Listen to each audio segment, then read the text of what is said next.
Hey there. You have found the Highs and Low podcast, and I'm your host, Lauren Estrada. I have a passion for my hometown of Kansas City, so this show is all about giving those local businesses and entrepreneurs an additional platform to share their vision, their why, and of course, their highs and lows. Join us every Wednesday for new episodes.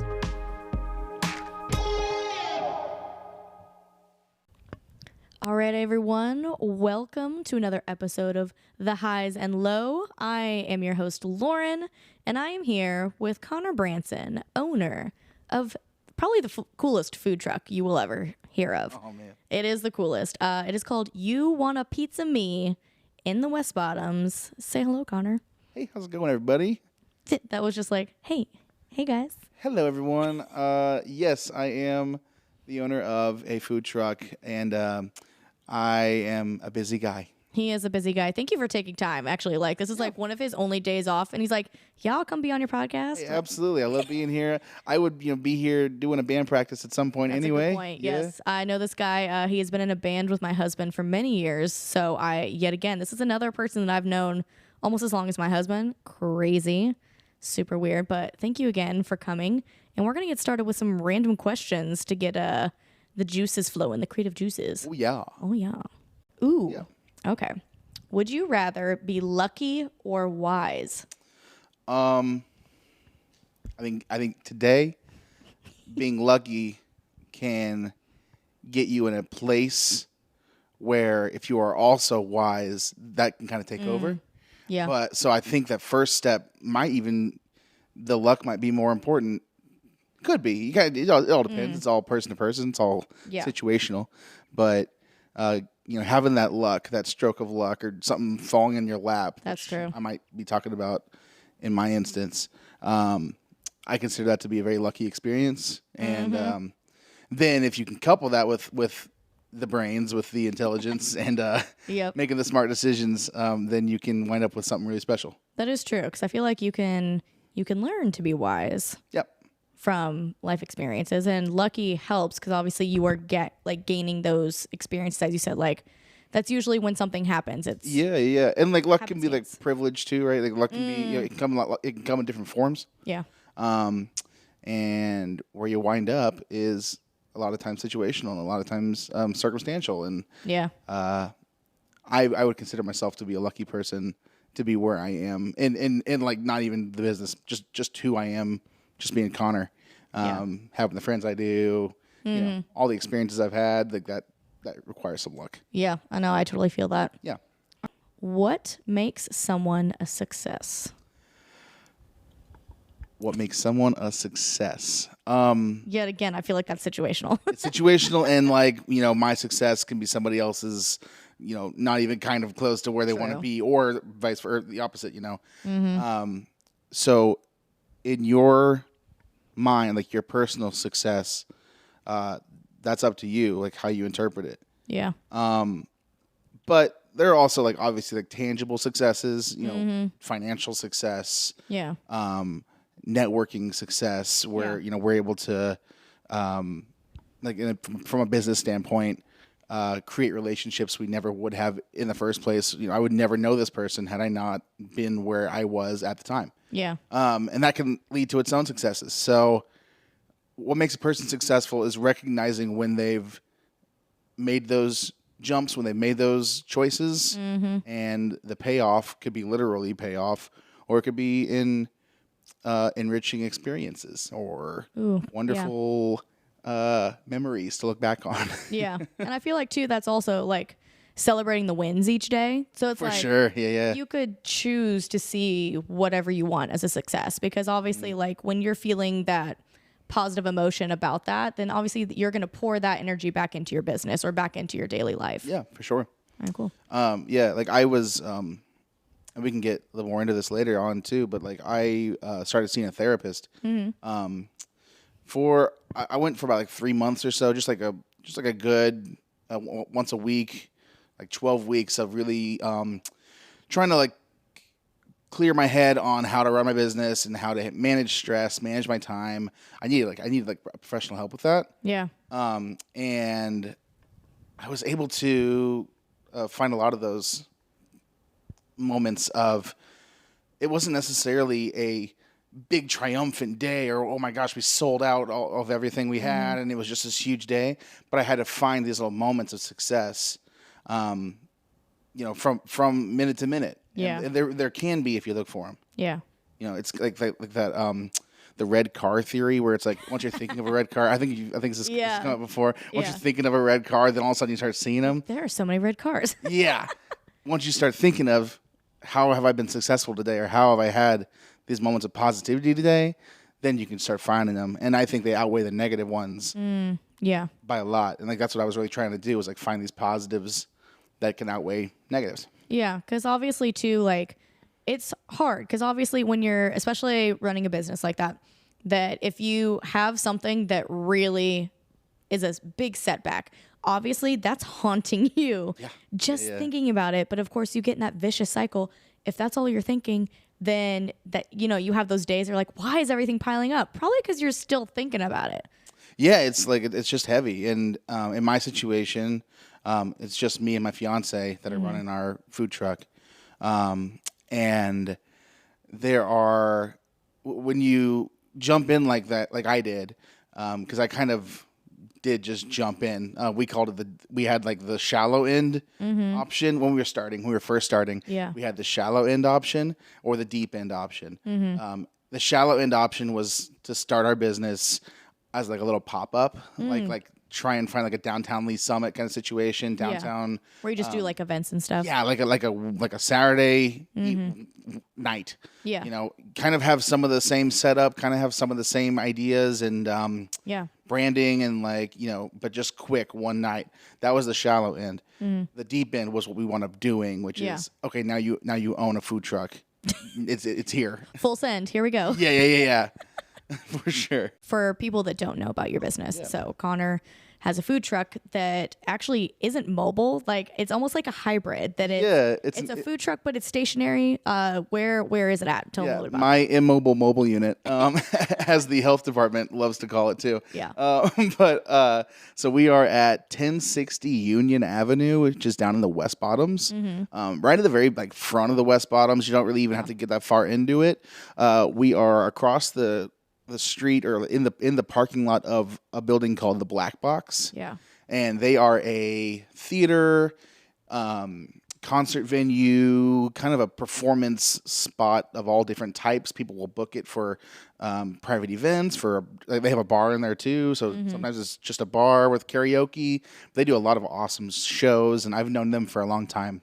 Which worked out perfect for you with his theater background. Yeah, it did. It really did. I actually had worked for the people that run the Black Box. I had worked for them individually in their previous theater companies as an actor, as a performer. That's what I grew up loving to do, and I still love to do that. We're in the West Bottoms. We're called You Want a Pizza Me. That is and it is. We do want a pizza. We do want a pizza. Yeah, it's a verb. It's a question.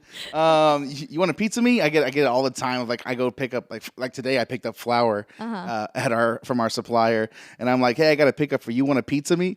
And I'll get a dude looking at me like, what did you just say to me? You're no, it's the business. That's the name of my store. Yeah. We are. We're kind of different from other food trucks in that we are stationary. I never have to move it. I never have to go. Typically, a food truck owner is spending a lot of their time booking themselves and finding those carnivals or community days, church events. Just driving. Right. Yeah. And that's a lot of the grind is booking yourself. We're super fortunate. I consider myself that luck that we were talking about. I consider myself lucky, and that I never have to go out and find those events. We have a permanent home. Yeah. And that has been such a vital part of our experience. Oh yeah. Because you really are kind of like that in between. You're not a full brick and mortar that you have to have you obviously have set hours, but I feel like a brick and mortar, obviously you have way bigger overhead. There's so many other things to worry about that you have that food truck mentality, but also you're stationary. So it's easier for people to find you. As you said, you're across from the Black Box. So you have basically guaranteed people that have been drinking and would love some pizza. Yeah, right. They're at karaoke on a Monday, and they want to come over and get some pizza. Yeah, and that was kind of where, like, the idea of being in one spot and serving a lot of the same clientele, but also like people just kind of rotating through and coming through. That's where we found a lot of success in. We also do like deliveries. We do the third-party delivery apps. Oh yeah, where all could people order the pizza? I from? believe it's like a 5-mile radius from our spot in the West Bottom. So it pretty much covers all of downtown. That's awesome. Down like, I'm not sure the exact dimensions, but 5 miles from our spot. Just draw a big circle outside of it. So we get some orders in Kansas, some Wyandotte County orders, stuff like that. And I'm guessing like Uber Eats kind of stuff? So we do DoorDash, Grubhub, and then one of my favorite ones is kind of the smaller guy, and that's why I really appreciate them. They're called Slice. Oh yeah, you were telling me about them. And like I mean, I say smaller guy, but that's just in comparison to DoorDash, I guess. Like which is like still a big company. Yeah, absolutely. They're fantastic, and they work exclusively with smaller businesses, locally owned businesses, and a lot of the emphasis is on pizza. Yeah, that's why it's called obviously. Slice. Yeah, and it's so cool though because their business model is catered to the business owner, to these small businesses in such a way that has been a complete blessing for us. So people can find us through there. They handle marketing on their end. Well, they'll send out email blasts and a lot of really great just marketing tools that they have time and people for. Yeah. So you're paying for that as well. Yeah. Which you don't normally see from the bigger third-party apps. We won't say names, but you know who we're talking about. For sure. And like in the beginning, it's just I gotta hope that my name pops up on your phone. Yeah. You don't have to know who I am. You don't even have to know that I'm a food truck. You don't even have to know anything like that. You just need it to pop up on your phone. So in the beginning, that's why those were so pivotal in us beginning to grow. Yeah. Because they don't have shows every day across the street. We don't have people filing over all the time. We are responsible for our own success, just like any business. Yeah. And so I've been able to really find that with these like Slice and these other companies that have really helped put us on your phone, put us right in front of you. Yeah. And from there, they have loyalty programs. They have analytics that tell us, hey, this guy has come back 5 times in 2 months. I can see that right there from when he orders. Yeah. And that's just really, really cool. Something I would have never thought of myself. Super creepy and invasive, but we appreciate it as business owners. Yeah, right. Absolutely. Analytics. You're like having somebody check in and you're like, hey, I noticed you ordered pizza around this time last week. Would you be interested in some more pizza? Yeah. At the end of the year, I got my numbers and analytics like that, and it told me like the one person who came to my store the most, and we knew that person because we'd seen them, but they ordered 47 times. In 2023. That's a loyal almost customer. Once a year, almost once a week. That's crazy. Did you like send them like a personal Christmas card? I should have. When they came up after I found that out, like in the beginning of this year, I was like, "You're number one, dude. It was you. You're the winner." He's like, "What do I get?" Like nothing. Thanks for coming. More pizza. You get more. We appreciate you being our like best customer ever. Absolutely. I think we threw him a brownie. I think we got. Hey, you gotta give him something. Yeah. Absolutely. But yeah, no, we're down there in the West Bottoms. We really enjoy it. I say we. It's me and my fiance. Yeah. Shout out Liz. Shout out to Liz. I mean, I can't. Creator of Liz's, is it Famous Brownies? Miss Liz's Famous Brownies. Liz's Famous Brownies. I can't say enough about her. Ew, so this cute. Is gonna be me getting super sappy, but no, I mean like there is something to be said about a partner. Of course, a business partner is one thing. A life partner is another thing. A culinary partner is a whole other thing. Oh yeah. And I have all those in the person that I love. And I know I told you. I can't help it though. I mean, it's an invaluable. It's so valuable. I can't even put words to it. To have the support morally, just to help me keep going. Yeah. And when times are hard, of course, all that. Yeah. that you would want out of your partner anyway. But then to spend that time and to go through the grind together. I mean, we work outside in a metal box. Yeah. In Kansas City, Missouri. So I mean, You never know what weather you're getting. If it's 105 outside, it's 125 inside. Yeah. Because I got two big ovens in there pushing the heat up. Oof. And if it's 30 outside, it's pretty much 35 inside. Yeah. We're cold inside too. So yeah. She goes through all of it with me, and she's amazing. Well, and there's a lot to be said for that because obviously I grew up with parents who worked a business together too, and they talk about like it's hard because you don't have separation of church and state. Basically, it's everything is combined.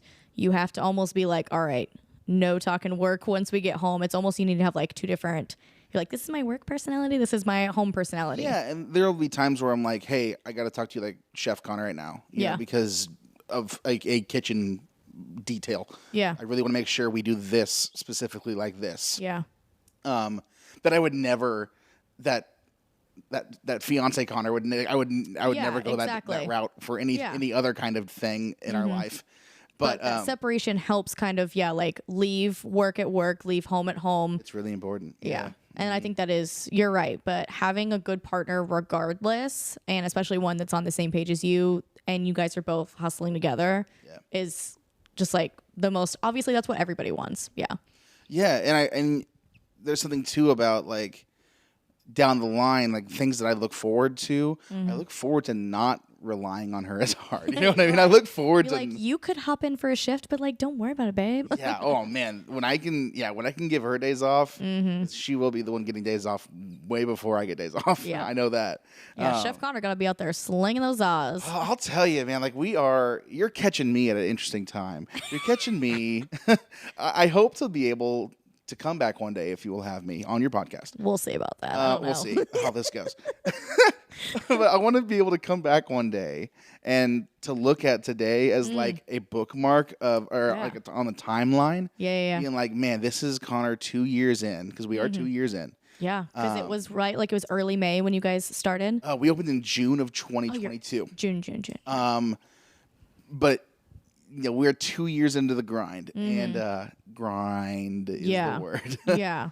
So I would love to be able to come back one day or just listen back one day. Yeah. And be like, man, that guy was tired. but it's all worth it. It's all worth it, But so I've heard you guys have been really busy too, so I'm sure you're like. Yeah, it's so wild, man. I didn't know. I guess I can say I'm kind of unique as a business owner, because I didn't know that I was going to be doing this 5 years ago. Yeah. I didn't know I was going to be doing this maybe even like a year before I did it. Yeah, I remember it was like a really quick turnaround, right? It was. Well, it was just an opportunity. Yeah. Well, why don't you just go ahead and jump on into your origin story now? Yeah, for sure. Yeah, because I'm yet again. He's doing my job for me. I love it. No, I love this story, man, because I am still very reliant on the people that I've met and the people that I've networked with, my Spider-Man web of people, web slinging. And that's really where it all starts is other people, not me. So since I was 15 years old, I've worked in restaurants. I started working at McDonald's in Raymore, Missouri. And so I did that until I went to college. The whole time I was a theater kid. The whole time I loved a busy life. Theater and music. Yeah, I mean, I was probably working like 20 hours in high school or so, which is a lot. I feel like for a college or for a high school kid. Yeah, and then doing like theater as much as I could, and choir as much as I could, and all the just hustling. Yeah, all the performance stuff. It just was what I loved to do, and I didn't like being bored. I've never liked being bored. I've never liked being like, I don't know what I'm going to do today. Like, I've never said that. I've never said, like, I don't know what to do today. You have a detailed plan. Yeah, it's pretty much always like, no, I got to do this today. Yeah. But so, anyway, I from McDonald's, I went to, like, Jersey Mike's. I was a sandwich artist at Jersey Mike's. Love that. And I actually really did enjoy that a lot. And that was in college. And then out of college, I started working at this little cafe on the plaza called Andre's. And I'm sad I never got to go see you while you were still there. I kept meaning to. they're still doing great, and they're a wonderful place. Family owned cafe, successful. Yes. Like years and years and years of tradition. Successful. Like third generation is now the grandson of the original owner. Yeah. Is now the head chef and face of the company. Yeah. And I was a server there. I had other actor friends who got me the job in the first place. I started off being a server. Told them, hey, I also do culinary, so if you ever want to meet back in that kitchen, let me know. Yeah. And I did that pretty quickly. And that's a one-man kitchen. Really? So, yeah, that's a one-man kitchen. You're in charge of it all. And really, I say kitchen. It's not like a line. Yeah. Like I would be doing. This is the cafe side, obviously. Yeah, if anybody's gone to visit, there is multiple sides of. Yeah. So you're really making salads, like a lot more presentation. But the hard stuff's been done for you. Anyway, my buddy Phil, and shout out to Phil Newman. He's, if you want to say he got the ball rolling, I mean, he put the ball on top of the hill. And it was kind of random. One day we're just talking. We're probably like rolling silverware, like doing closing duties, and we're just talking back behind the counter. And I was talking about how I wanted to do I hadn't moved to the kitchen yet, but I wanted to do the kitchen soon. And he was like, man, someday I want to be in a kitchen, but like my own kitchen. Yeah. And I was like, yeah, that'd be cool. He's like, yeah, me and my wife, we want to open up a food truck. And Phil and his wife, Mandy, they're vegans. And I think they've been vegans for over a decade at this point. And he goes, yeah, we want to open up a food truck called the Tree Hugger Truck. And I'm like, that's awesome. Of course, like, food trucks have fun names. I know that. And he's like, yeah, we're going to do like vegan junk food, like burritos and tacos and burgers, but of course all plant-based. Yeah. And all, like our style. Yeah. I'm like, that's awesome, dude. I could totally see myself wanting to do a food truck one day too. Yeah. I don't know what it would be, but I know that I know I want it to be professional wrestling themed pizza. And I wasn't. I didn't realize you knew that like that far back. I know. And honestly, I was just kind of like bullshitting around. Like I was kind of just making a joke, like pro wrestling pizza. Yeah. That'd be cool. Yeah. And he goes, and the crazy thing is though, without missing a beat, Phil goes, oh yeah, you could call it, you want a pizza me. And my jaw dropped. And I'm like, no. How did I not think of that? No way you just came up with the best idea I've ever heard for a food truck. Oh, my gosh. So, like, the name was the thing first. The name, I knew the name before I knew even kind of what I was doing. Sometimes that makes things so much easier when you have the name first. It gave me a vision. It gave me, like, a clear idea, not necessarily of the details, but a clear idea of like the branding, right? I thought about like as time would go on, because that was back in like 2018 when he and I had that conversation. 2020 comes around. Obviously. He opens the Tree Hugger Truck. Did he open that in 2020? He opened it in March of 2020. What else happened in March of 2020? Literally the world ended. Yeah. So they're wild. And they're very successful. But, honestly, that kind of works out like a food truck during like when you couldn't go sit down anywhere. Yeah, they absolutely, they used all these things to their advantage. Or, as much as you could. Yeah. It was a very weird time and rules were being changed and you had to keep up. I wound up, I was substitute teaching and that went away in March. And so I talked to Phil, my buddy, and I was like, "Hey, do you have room on your food truck to bring me in?" Because he knew I was a capable culinary artist, I guess. I never call myself that, but he knew I could do. He knew I could be on the crew. Yeah. And so he brought me in, and so I learned like the food truck style as opposed to the cafe fast-paced. Also fast-paced, but cafe. Yeah, different style, yeah. Definitely, your plating and your making stuff look nice. Of course, you're doing that on a food truck too, but... Like in a different way. In a different way, and it's on wheels. Yeah. And the whole thing's shaking. Especially when I'm walking on it. So, yeah, I did that with Phil for a little bit, and they had a fantastic first 2 years. And they were able to springboard into a brick and mortar. Yeah. And now they're up on Vivian in Northtown. Yeah. They are the Tree Hugger Kitchen now because they're no longer a truck. Yep. They have evolved. into a kitchen, and they're awesome. Yeah. Just huge shout out to those guys. They have a fantastic menu. They serve a great vegan clientele.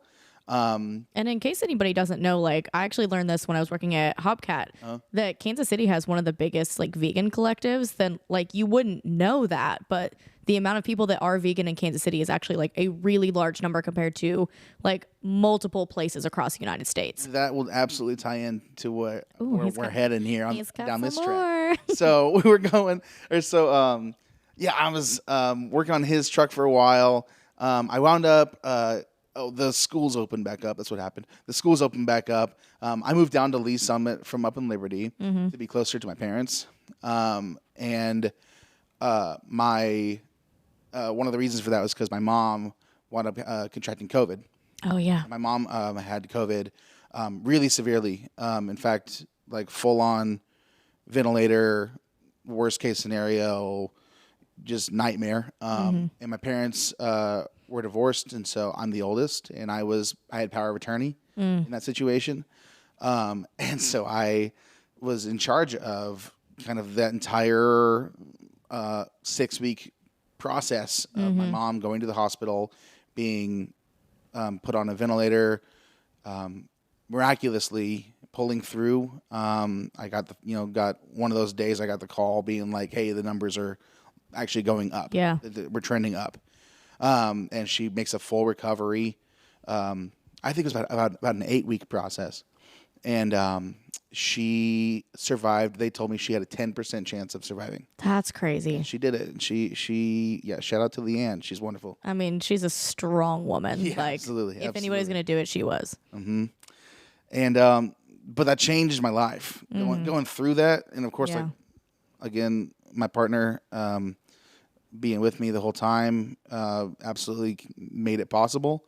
But that was just a wild time in my life. Anyways, a few months after all that is done, I get a phone call. And I was substitute teaching like probably high school or no, it was middle school in Lee Summit. Get a phone call from my buddy Phil. And he goes, hey, man, I don't know if you remember this conversation that we've had. Well, of course I did. But like we have the opportunity to move to a brick and mortar. I want to know if you want to buy the truck. Yeah. And at this point, I had not thought of You Want a Pizza Me or running a food truck or buying a food truck or anything. We're just out here surviving at that point. Yeah, it's true. This is 2020, beginning of 2022. This is February of 2022. Gotcha. And 4 months later, we opened. It was because I'm sounding shocked, guys. This isn't faked. I just forgot because I remember like being on the other side of this I think I'm gonna open a food truck. Cool. Hey, we're testing out stuff. Cool. Anyway, we're open. What? Yeah, and even that was a couple weeks like after I wanted to open because I got COVID. Oh yeah. And I had to push my opening date back like 3 weeks or so, and that's just how that all worked out. But yeah, we went from like I had no idea I was doing this to we're open. Here's your LLC. Here's your I went deep to end. This is the deep end. Yeah, I went to all these banks. I wore a suit to these banks and explained what You Want a Pizza Me was, and to these bankers trying to get somebody to support me. And You're like, what? Yeah. I'm like, so it's pro wrestling themed pizza. And they're like, no, it's not. That's not a thing. I'm like, it can be. That's why I'm special. I know. It can be. Here's my ideas. And I would tell them all it's a lot of just puns, like you're just trying to make a banker laugh and be like, do you like this idea? Do you think this is worth throwing But also me? at the same time, like, why are we treating the bankers like they're like the marketing and branding people? I'm like, you don't have to get it. Just like, let me know if you want to give me money. There's just was so much I did not know. Oh gosh. And that's part of Deep End. That's really is part of Deep End. There's so much that I would learn that I would like be forced to make a mistake, just by not knowing, out of ignorance, make some kind of mistake, in the process that you got to fix, that you got to, as the business owner, you got to get the eraser out and, fix what you just did. Yeah. So yeah, but for it to be, 6 years before we opened, and I'm talking to my buddy, and he just throws the name out to like him down the line selling me the truck, and being. I mean, he was such a huge help in the beginning, and he still is. I still talk to him all the time. Because of course he went through like those steps. So he told me multiple times that he wanted to alleviate as many problems that he went through, in basically in the same boat, not knowing what I'm doing or not knowing what he was doing, and just doing it and seeing what happens. That was a lot of it for us too. Yeah. So his support though of just trying to alleviate as much. That he could for me. That was a huge help in the very, very beginning as well. It's since become its own monster. It's since become its own animal. Yep. And there's some stuff I'm like, has this ever happened to you? And he's like, dude, not even kind of, It's like, I don't know what you've done, but you've gotten something else going. Yeah. I mean, and that's a lot of just people being people. And well, and as you said, you do different food as well. So I'm sure like some of that. Oh man, yeah, that was also a part of our origin. Was my experience in the kitchens was like line cook and like a one-man kitchen, right? I was not a pizza chef. I was not a pizziolo, as they say in Italy. Pizziolo. That's the name of our sauce as well. but so I wasn't that when I first came to my parents being like, hey, my buddy Phil really wants to sell me this food truck. Yeah. My dad, who he threw me for a loop because he's like, okay, this all sounds great. And I had a whole like PowerPoint presentation. Oh, yeah. That's just the kind of kid I am. I had a whole presentation, to show them my ideas. Oldest child syndrome. Yeah, 100%, 150%. I feel that. Where I'm like, here's Phil's numbers, and here's what I can expect, because I got all that stuff from him. Right. And my dad stopped the show in its tracks when he was like, how many pizzas have you made? And I'm like, oh, shit. You're like, I haven't even tried to make a pizza yet. 0. It was 0. And I'm 4 months away from opening. Yeah. And so that's a obstacle. Obviously, that's an obstacle. We need to learn how to make a pizza. I need to figure out how to do this thing. Because I got all the other stuff down. I know that I want, I know I have my Stone Cold Steve Austin cookie jar. I have all the things that I need. But I do need the skills. I need the intellect. And I need the experiences of other people to formulate what I'm actually going to be doing here, and that's what we did. So we hit the books pretty hard in March, and by books I mean YouTube. Obviously, clearly, where you research all serious things. I knew that I wanted to do pro wrestling pizza. I knew I had all these names picked out for the pizzas and all the fun stuff, and we can look at those later. But like I knew what I wanted to do. I did not know how to do it. But luckily, we live in the world that we live in, and you can learn real quick from the best. Yeah. And I was lucky enough to find like the ovens that I wanted to use. Shout out to Uni. The ovens that I wanted to use we should have sponsored this podcast. Like we're giving a lot of people shout outs, man, right? Like absolutely. Freebies. Absolutely. But like you are wood-fired pizzas. I guess we never actually said that, right? Actually, it's propane, so it's gas-fired. So that makes more sense. Wood-fired would be kind of hard out in the weather. Down the line. I would like to eventually get there. I would like to build a brick oven in my truck. That'd be dope. That would be. It's also fire. So like Oh, that was such a mispun. I'm so mad about it. Oh, that would be fire. Yeah, that would be fire. I just would hopefully the fire does not leave the brick oven. Yeah. But. No, eventually, though, I want to get down to something like that. Yeah. But for now, though, I use these. They're kind of like patio. They're like made for the patio. Oh, okay. Made for the backyard. For a regular person who's not making 10,000 pizzas a year on it. Got it. I go through a couple of them a year. And it's 900-degree oven. Whew. I think it's very well insulated. But yeah, it's. It creates a pizza that has a little char on the outside. You could call it Neapolitan style if you're gonna get into the pizza lingo. If you're a real pizza sewer, pizza connoisseur, pizza sewer. Pizziolo. I'm gonna have to get with the Italians on that one. Pizza expert. We'll just go real American. Yeah, and there are many of those. Yeah. I run into many of those. Yeah. And a lot of them use slice. Shout out.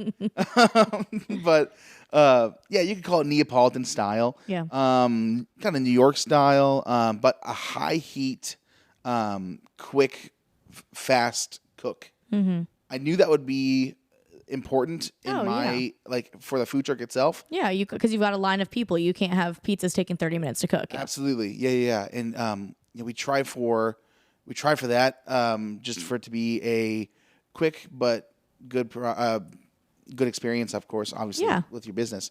And so we're able to make a pizza in 1 minute. What? We're able to bake it in 1 minute. We can make the whole thing in about 2. That's crazy. Yeah. Which is like way faster than, if you're at home with your Totinos or whatever you got. Wait for that. Yeah. You're gonna have a 20-minute process. Yeah. This is a 1 minute cook process. That's crazy. So that in itself requires a lot of don't mess it up, because it's high stakes. Yeah.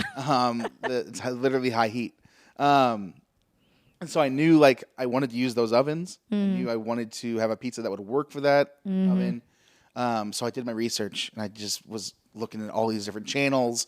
And I picked things from a lot of different content creators. Some were ran these giant pizza kitchens, and they were like the head honcho. Others were like these little grandmas that are making these cute little YouTube videos. I know. I'm like, but I love what she did there. I love what she does with her recipe for this one in particular.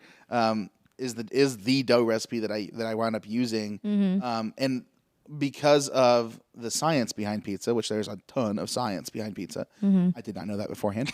But there is. Learning process here. Yeah. Part of the process was figuring out that science. And when you have that high heat in our oven, like we do, 900 degrees, 850, 900, you can't have a pizza dough that has combustible ingredients. So a lot of pizza dough has oil in it. A lot of pizza dough has sugar in it. Yeah. Those will not survive at that heat. So our dough is actually really simple, and that's what kind of pushes it to a Neapolitan style. It's just water, salt, flour, and yeast. Yeah. Just 4 ingredients. The ratio that you use is kind of what ends up making it what it is. Oh, okay. Yeah. The science of it all that I really have to, and I still have to figure out, like 2 years in, I still have to know when to adjust. Because the environmental factors into the actual pizza itself. Oh, like if it's cold, if it's hot, if it's rainy, if there's moisture outside. We're not in a building. We're in a metal box that is outside, so we're essentially outside. Yeah. And so knowing, okay, it's going to be 41 degrees outside today, that's going to make my dough rise really slowly. It's pretty much just in a refrigerator the whole time. That's going to affect the hydration levels of how much water I'm putting into the dough will then change based off of how hot it is that day or how humid it is that day. And it's very easy to mess up. It's very easy to be like, these are way too stretchy. These are way too, this consistency is not right. And you got to just be able to recognize that and predict it. And business owners have to predict. That's true. You've got to predict. You've got to be able to pivot. Like it's every day is different. Yeah. Absolutely. Wow. Absolutely. So yeah, we're 2 years in. We're still learning. Yeah. We're still. But you're growing, and like you guys are doing. I'm proud of you. I've actually, of course, any friend with a business, you're like, oh, hey, do you guys like happen to know about them? I don't remember who I was telling. I think I was just like, hey, have you guys heard of the pizza place that's down in West Bottoms? And they're like, oh, yeah. I was like, that's my friend Connor. They're like, wait, what? That's crazy. They're like, yeah, we randomly either stumbled upon him on social media or like somebody else told him about it. So it's like word of mouth is spreading. And I think that you kind of see that too, like when you're 2 years in, you're starting to finally see that turnaround that you're not so new anymore. People are like, I've heard of you. I've seen your stuff. I've had your stuff. So we're super, again, lucky and blessed with the tree hugger truck before us. We're in the exact same location. I just gave it a paint job. That's all I did to the truck, really. and then changed the branding and everything on there. But the clientele, the vegan clientele, like stuck around. And they're totally the reason we even took off at all. Because obviously, I guess for people that don't know, your entire truck is not vegan, but you have a large selection of your menu is vegan, or you have the option to make multiple things vegan. That was not my intention when I was 4 months before talking to my parents, being like, I think I want to do this. Yeah. That wasn't my intention, but it just wound up happening that way. Yeah. The clientele was already coming through for the tree hugger truck. Yeah. And they would still come through, but obviously it's different now. Yeah. And I would be like, hey, but don't go away. Yeah. Let me make you a vegan pizza. Yeah. And let me make you your vegan pizza the way you want it. Yeah. And that stuck. Yeah. And so the vegan community, I just can't thank them enough. The vegan, vegetarian, anybody with an alternative diet like that. Oh yeah, because you have gluten-free options as well, right? We have gluten-free salads. I'm still working on a gluten-free, I promise. I know. Everybody listening. I've heard the crust is so hard to do with the gluten-free. And it's specifically because of our high heat oven. A lot of those gluten-free crusts, they have like additives in them that don't survive that high heat. Yeah. So I'm literally I'm like in the lab, like trying to like put together a high heat or a dough that will handle. Yeah. And I can, do sustainably.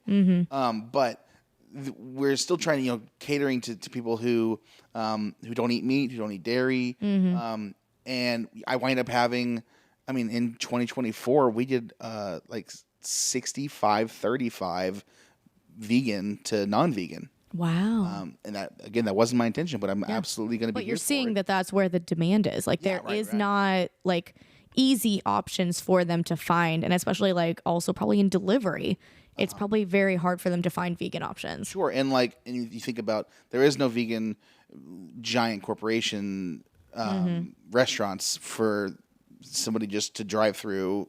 No big deal. Right. There's probably like 15 to 20 small places in town, and that number varies. That number has been way less than that before. That number's been more. But there are these options, but for a good amount of people. We're talking, thousands and thousands of people across the city, and to be considered by them is such an honor and privilege for us. It really is. To the point where people are saying, you guys make my favorite vegan pizza. You guys make my favorite pizza in town. And to hear that from... Such a compliment. It's so cool. Yeah. To hear that from multiple people across different platforms. Yeah. Because I feel like everyone can have like so-so pizza. You know what I mean? Like pizza's never bad unless it's like real bad. I'm a person who believes if you don't like your pizza, you made the wrong choice at some point, because it should be kind of the ultimate, like, Burger King already stole "have it your way." I get it. They have that quote. That's their motto. Yes. But I think it applies to us. Yeah. It should be your way. Yeah. If I wasn't going to call it "You Want a Pizza Me," I was going to call it "Yo Pizza." Like YO. But also I like that. Yeah. Yo pizza. Yo pizza. Come get your pizza. But like really it is yours. Like it is your experience. Yeah. And I thought of that, like, how can I deliver that personal of an experience? Just like by somebody coming through to a food truck. Like it's not, I don't want to change your life by coming through here, but I want to be like a good part of your day. Yeah. And I can be. I know I can be. Yeah. And it kind of ties into, we haven't talked about this yet because this is going to open up a whole other avenue of Connor's brain here. This maybe have to be next episode. Part 2 with Connor. Absolutely. But so I'm a huge pro wrestling fan. Obviously. I opened up a pro wrestling pizza food truck. If you don't like pro wrestling, why did you? But one of the whys of why pro wrestling. Pro wrestling is the only sport, and I will call it a sport, that it's the only sport in the world that is completely catered to the audience's experience. Whether that experience is just ultimate joy or ultimate like anger and frustration, but the joy of watching the good guy win versus the sorrow and sadness of the bad guy winning. You know what I mean? All that is completely catered to the audience's enjoyment. And that's one of the beautiful things about theater, about performance in general.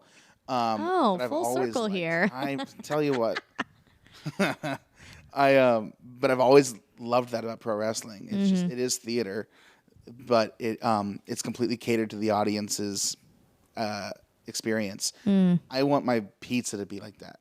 Yeah. I want my business to be like that. You don't necessarily have to enjoy pro wrestling at all, although you should. You don't have to. You don't have to know anything about that, but you can be going through a similar process by ordering our pizza. Yeah. You can be having an experience that's been completely catered to you, whether you have dietary needs, whether you have a weird combination that your parents make fun of you for. That's me growing up. Yep. I used to like think of like the weirdest stuff you could put on Oh a yeah, pizza. like that is one of my questions. What are some of the like weird? I mean, his combinations are already weird, but I'm sure you've had to have somebody come in that you're like, okay, I'm not to judge, but that is probably the weirdest thing that I've seen so far. I mean, we have we use tater tots a lot. Wait, I don't think I've ever had that one. Yeah. Bad. So one of our specials, so our best selling pizza, probably, I don't know if it still is, but in the very beginning at least, it was called the Tree Hugger, which is an homage to those who came before us. And it's called the Tree Hugger. It's a vegan special. It's got vegan chicken. It's got a house-made vegan garlic aioli. I mean, garlic. Hey. Absolutely. So you got your garlic base there. And then, that vegan chicken, tater tots. Interesting. And jalapenos. Interesting. And vegan mozzarella. And it's kind of like a loaded tots kind of situation. Yeah. Which was one of their dishes that they did really, really well. Oh, On the okay. Tree Hugger. At the Tree Hugger. And so we kind of turned that into a pizza. And that's, people love that one, man. Oh, yeah. People love that one. So that's kind of a weird one. I think tater tots are, I like them because they crisp right back up in that oven. You get a little bit of crunch. You get a little, just even more carbs, just more carbs. If I can just, that's the key.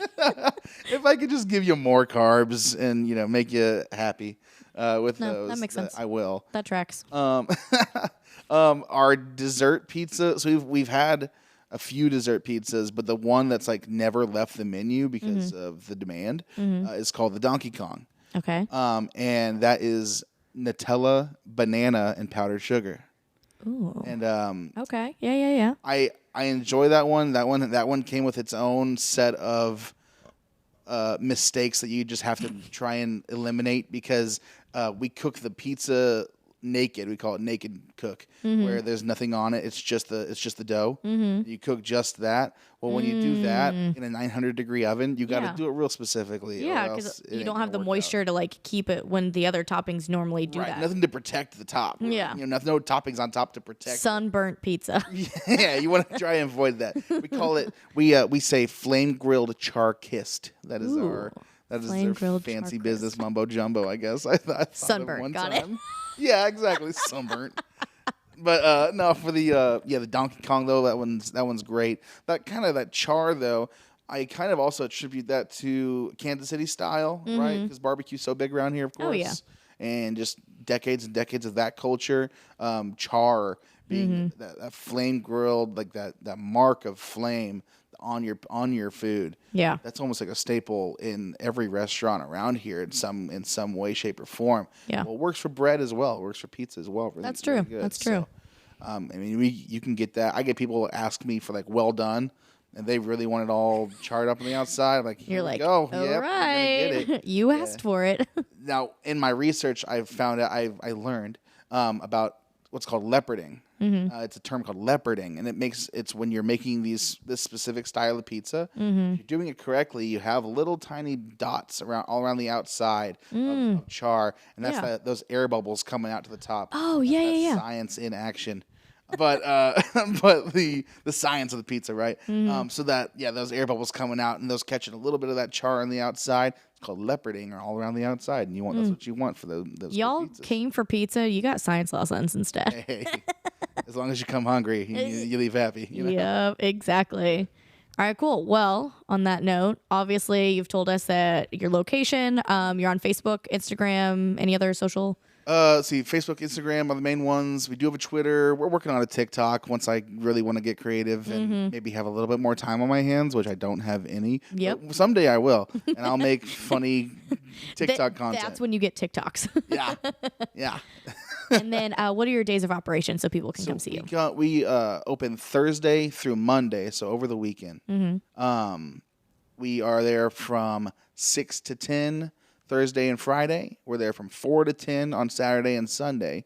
And then we're there 6 to 11 on Mondays. Because of karaoke. Karaoke goes till 2 in the morning on a Monday. I mean, they go hard, apparently. They do. I've seen it. And that's why he's open till 11. Yeah, that's why I'm open.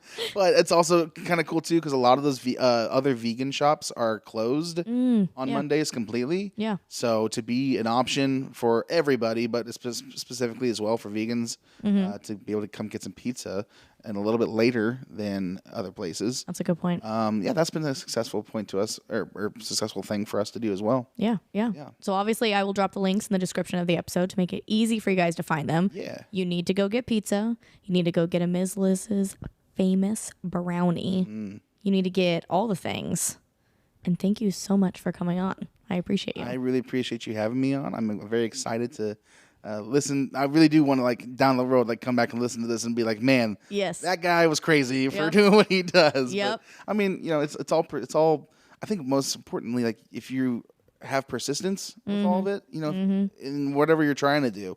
Nothing this is a quote from President Calvin Coolidge, but nothing in the world can take the place of persistence. Nothing is more important than that, as if you just keep going. Yeah. And it may not be like a continual line, like you're always going. There may be breaks and points along the way. Yeah. But as long as you know when you're making that mistake and try and not make that same mistake twice, and you just push through and you're persistent, man, like that's so important. That's so valuable. Wow. Just like, he's like mic dropping, right? Just like, and on that note, he's like, I'm gonna leave you with a little bit of knowledge. President Calvin Coolidge, shout out. Thank you. All right, everyone. Well, make sure you go visit You Want a Pizza Me in the West Bottoms. Go like them on Facebook. Go follow them on Instagram. And thank you again, Connor. And everyone, we'll see you next week. All righty. Come get some. Come get some.